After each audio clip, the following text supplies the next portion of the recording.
ನಮಸ್ಕಾರ ಪ್ರಿಯ ವೀಕ್ಷಕರೇ, ನಾನು ನಿಮ್ಮ ಭುವನ ಅನು ಲೋಕೇಶ್. ವೀಕ್ಷಕರೇ, ಮನೆಯ ಯಜಮಾನನಿಗೆ ಶತ್ರುಕಾಟದ ಬಾಧೆ ಹೆಚ್ಚಾಗಿದೆ. ಆ ಶತ್ರುಕಾಟದ ಬಾಧೆಯಿಂದ ವಿಪರೀತವಾದಂತಹ ಒಂದು ನೋವನ್ನು ತಿಂತಾ ಇರ್ತೀರಿ. ಹಾಗೆಯೇ ಸಾಕಷ್ಟು ವಿಧವಾದಂತಹ ತೊಂದರೆಗಳಿಗೆ ಒಳಗಾಗಿರ್ತೀರಿ.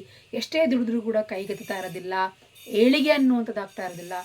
ಈ ರೀತಿಯಾದಂತಹ ಸಮಸ್ಯೆಗಳಾಗ್ತಾ ಇದೆ. ಇದರಿಂದ ಹೊರಗೆ ಬರಬೇಕು ಅಂತಂದರೆ ಏನು ಮಾಡಬೇಕು, ಯಾವ ಒಂದು ತಂತ್ರವನ್ನು ಉಪಯೋಗಿಸೋದ್ರಿಂದಾಗಿ ನಿಮಗೆ ಈ ಒಂದು ಶತ್ರುಕಾಟದಿಂದ ಹೊರಗೆ ಬರಲಿಕ್ಕೆ ಸಾಧ್ಯವಾಗ್ತದೆ ಅನ್ನುವಂಥ ಮಾಹಿತಿಯನ್ನು ನಾನು ಇವತ್ತಿನ ವಿಡಿಯೋದಲ್ಲಿ ತಿಳಿಸ್ಕೊಡ್ತಾ ಇದ್ದೀನಿ.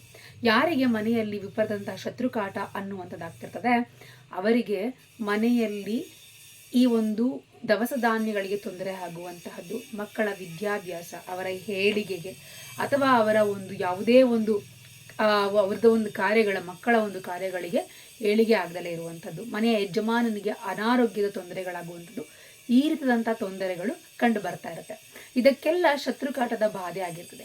ಶತ್ರುಗಳು ನಮ್ಮ ಏಳಿಗೆ ಅಥವಾ ನಮ್ಮ ಬೆಳವಣಿಗೆಯನ್ನು ಸಹಿಸಲಿಕ್ಕಾಗ್ದಲೇ ನಮ್ಮ ಮೇಲೆ ಹೊಟ್ಟೆ ಕಿಚ್ಚಿನಿಂದ ಈ ರೀತಿಯಾಗಿ ನಮಗೆ ಏನಾದರೂ ಕೆಟ್ಟದಾಗುವ ಹಾಗೆ ಮಾಡುವಂಥದ್ದು ಅಥವಾ ಕೆಟ್ಟ ದೃಷ್ಟಿಯನ್ನು ಹಾಕುವಂಥದ್ದು, ಈ ರೀತಿಯಾಗಿ ಆಗುವಂಥದ್ದಾಗ್ತದೆ. ಹಾಗಾಗಿ ನೀವೇನು ಮಾಡಬೇಕಪ್ಪ ಅಂದರೆ ಕರಿಯ ಮೆಣಸಿನ ಕಾಳು, ಪೆಪ್ಪರ್, ಡ್ರೈ ಪೆಪ್ಪರ್ ಬರುತ್ತಲ್ಲ, ಆ ಡ್ರೈ ಪೆಪ್ಪರ್ ಕಾಳುಗಳನ್ನು ನೀವು 9 ತೆಗೆದುಕೊಂಡು ನಿಮ್ಮ ಒಂದು ಮುಷ್ಟಿಯಲ್ಲಿ ಇಟ್ಕೊಂಡು ಅದನ್ನು ನೀವು ನಿಮ್ಮ ತಲೆಯ ಸುತ್ತ 9 ಬಾರಿ ಕ್ಲಾಕ್ ವೈಸು, ಆ್ಯಂಟಿ ಕ್ಲಾಕ್ ವೈಸು ಹೀಗೆ ನೀವು ಅದನ್ನು ದೃಷ್ಟಿನ ತೆಗೆದ ನಂತರ ಹರಿಯುವಂತಹ ನದಿಗೆ ನನಗಿರುವಂತಹ ಶತ್ರುಕಾಟದ ಬಾಧೆ ನಿವಾರಣೆ ಆಗಲಿ ಅಂತ ಹೇಳಿ ಪ್ರಾರ್ಥನೆಯನ್ನು ಮಾಡಿಕೊಂಡು ಹರಿಯುವಂತಹ ನದಿಗೆ ಆ ಮೆಣಸಿನ ಕಾಳುಗಳನ್ನು ನೀವು ಬಿಡೋದ್ರಿಂದಾಗಿ ನಿಮಗಿರುವಂತಹ ಶತ್ರುಕಾಟಗಳು ಕ್ರಮೇಣವಾಗಿ ಕಡಿಮೆ ಆಗ್ತಾ ಬರ್ತದೆ. ಯಾವ ದಿನದಂದು ಮಾಡಬೇಕು ಅನ್ನೋದಾದರೆ ಇದನ್ನು ಅಮಾವಾಸ್ಯ ದಿನಗಳಲ್ಲಿ ಮಾಡುವಂಥದ್ದು ಬಹಳ ಒಳ್ಳೆಯದು.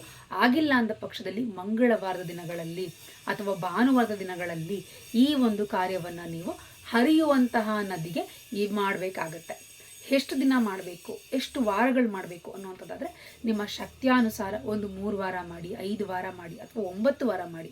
ಒಳ್ಳೆಯ ಫಲ ಅನ್ನುವಂಥದ್ದು 9 ವಾರ ಮಾಡಿದಾಗ ಖಂಡಿತವಾಗಿ ನಿಮಗೆ ಸಿಗ್ತಕ್ಕಂಥ ಶತ್ರುಗಳ ಹೆಸರನ್ನು ಹೇಳಿ ಅವರು ನಮ್ಗೆ ಮಾಡ್ತಾ ಇರುವಂಥ ಅನಾಚಾರಗಳಾಗಿರ್ಬೋದು, ಅವರಿಂದ ಆಗ್ತಾ ಇರುವಂಥ ನಮಗೆ ತೊಂದರೆಗಳೆಲ್ಲ ನಿವಾರಣೆ ಆಗಲಿ ಅಂತ ಹೇಳಿ ನೀವು ಈ ಒಂದು ಕಾರ್ಯವನ್ನು ಮಾಡಬೇಕಾಗುತ್ತೆ. ಆಗ ಶತ್ರುಗಳ ಬಾಧೆಯಿಂದ ಹೊರಗೆ ಬರ್ತೀರಿ.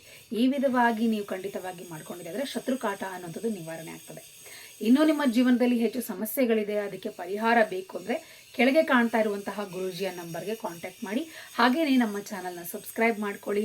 ಹಾಗೆಯೇ ಇನ್ಸ್ಟಾಗ್ರಾಮ್ನಲ್ಲೂ ಕೂಡ ಫಾಲೋ ಮಾಡಿ ಅಂತ ತಿಳಿಸ್ತಾ ಎಲ್ರಿಗೂ ಒಳ್ಳೆಯದಾಗಲಿ. ಧನ್ಯವಾದಗಳು.